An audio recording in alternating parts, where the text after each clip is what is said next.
আপনারা পরাজিত সৈনিক, আপনারা পরাজিত হয়ে দেশ ত্যাগ করেছেন, দেশ থেকে চলে গেছেন, আপনারা এখন সে দেশেই থাকেন।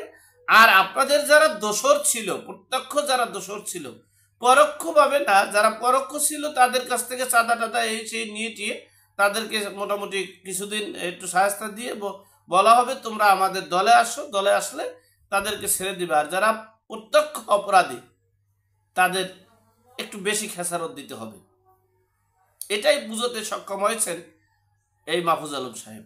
তবে আন্তর্জাতিক গণমাধ্যমের যে বা দেশের যে আইন এবং গণমাধ্যম যেটা বুঝাতে সক্ষম হয়েছে যে আবু সাইদের মৃত্যুটা রহস্যজনক এবং এই 1400 যে মৃত্যু হয়েছে, হতাহত হয়েছে, সেই হতাহতের 3/2 অংশ সাখাওয়াত হোসেন বলেছেন যে এটা ব্যক্তিগত অস্ত্র, স্নাইপার অস্ত্রের মাধ্যমে হতাহত হয়েছে।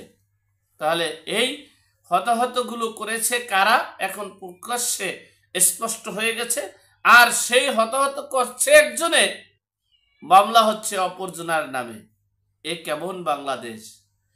এটাই মূলত তথ্য উপত্য সংগ্রহ করে বিচার বিশ্লেষণ করে বুঝতে সক্ষম আর বাকি নেই।